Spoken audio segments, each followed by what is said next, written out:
saya ingin langsung lempar ke pakar hukum tata negara yang malam hari ini hadir, Pak Mahfud MD. Tepat tidak keputusan Presiden tadi dalam penilaian Anda? Saya kira tidak salah gitu ya. Tidak ideal, tetapi menurut saya itu yang paling realistis dan tidak melanggar aturan menurut saya. Tidak ada aturan yang dilanggar? Tidak ada aturan yang dilanggar, sebab meskipun BG itu sudah disetujui DPR atas permintaan Presiden sendiri, tetapi tidak ada satu ketentuan pun yang kemudian sudah disetujui DPR wajib dilantik, tidak. Itu tetap jadi yang disampaikan Pak Desmond dan Pak Masinton itu yang membuat kita itu jadi bingung. Bagaimana kita memprosesnya? Tidak ada aturan yang jelas. Ya, kalau tidak jelas pemberhentiannya. Ini kan yang membuat. Ya kan memang belum ada kepresnya. Jadi begini, saya kira Presiden sudah menyatakan akan segera mengajukan. Hari ini saya mengajukan, cuma suratnya belum. Mengajukan ke DPR surat. Saya kira langsung di situ disebutkan. Pasti surat itu pasti akan menyebut posisi keputusan DPR terhadap BG. Tidak mungkin tidak menyebut di surat itu. Tidak ujuk-ujuk surat itu minta menyetujui Badrodin kan. Dan itu saja sudah cukup menurut Anda dalam surat yang diajukan nanti ke DPR? Ada berkaitan dengan persoalan pasal 11 ayat 2 tentang syarat pemberhentian seorang Kapolri. Sebenarnya dalam kasus Pak Tarman ini kan tidak benar pemberhentian Pak Tarman itu. Ya. Nah ini terulang lagi. Ada perdebatan gitu. Kalau ini kan belum diangkat. Iya. Maksud saya gitu Pak. Bagaimana kita memproses? Kalau dasarnya adalah nanti pemberhentian yang nongol. Muncul pemberhentian, bagaimana kita memprosesnya?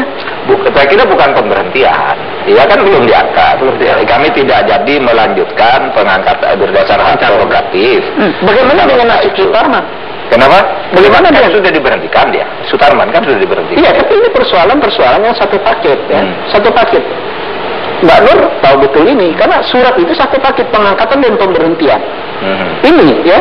Dalam konteks itu pasti ada relevansinya.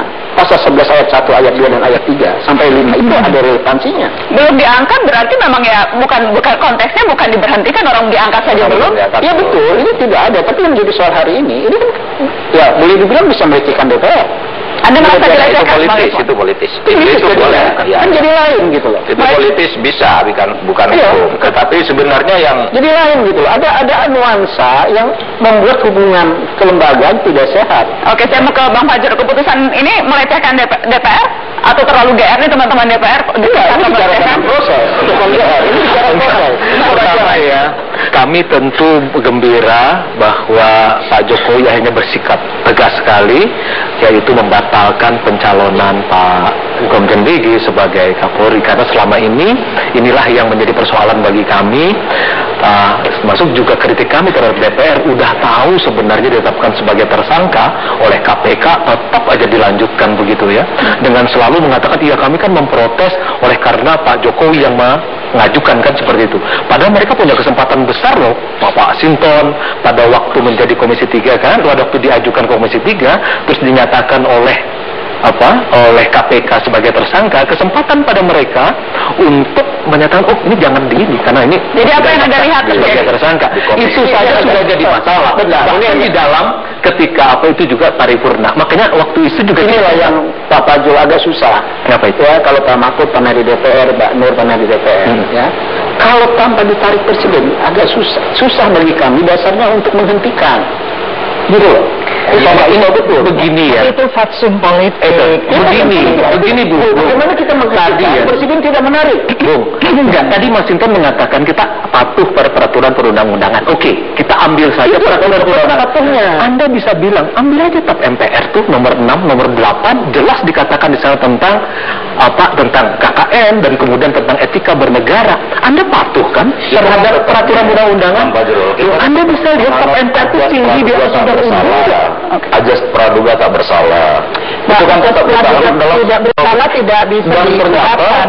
Putusan pra peradilan itu kan juga mengabulkan. Tapi itu juga ini soal pemberantasan korupsi. Pesan yang harus tetap disampaikan oleh DPR sebagai pendukung KPK, mitra kerja KPK. Bersalah tadi. Gugatan pra peradilan yang diajukan Pak Budi Gunawan ternyata dikabulkan hakim itu status Ya, tersangka. tapi kan itu tidak mengatakan bahwa perbuatannya dalam tanda petik itu yang urusan diduga personalnya. kepada Pak BG itu lalu dibatalkan oleh hakim Salvin kan tidak. Iya, itu yang personalnya dalam konteks kasus hukum ininya. Tapi dalam prosesnya kita harus tetap memproses. Tapi yang pasti bagi saya yang pasti ini ada pembiaran ya oleh presiden. Ya, ada pembiaran oleh presiden. Ya, kalau saya lihat ini yang melemahkan ini siapa? Pembiaran ini presiden yang melemahkan. Jadi Jokowi ini yang melemahkan proses penegakan hukum dan Dengan apa? Dengan Dan hari ini sudah dikeluarkan keputusan? ya, kalau ditetapkan tersangka Budi Gunawan sore hari, besoknya kita juga akan proses, dicabut Budi Gunawan, selesai. Tidak seperti sekarang juga, menunggu putusan peradilan, pra-peradilan. Ya, tapi kita lihat ke depan Ini aja. persoalan. Kita lihat ke depan ya. Objektif di kondisi hari ini ya. Secara politik memang sesuatu yang menarik. Ini melecehkan DPR. Anda sependapat itu melecehkan DPR? Bicara politik ini bicara tentang hukum. Enggak, tapi itu yang ingin saya kemukakan bahwa secara politik itu ada hal yang menarik bahwa Pak Jokowi mengabaikan putusan pengadilan, mengabaikan DPR, mengabaikan para sponsornya DG, pembisik, dan saya kira lebih memperhatikan suara rakyat. Ya.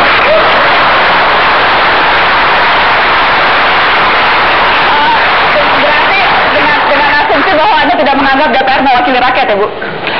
Kita lanjutkan.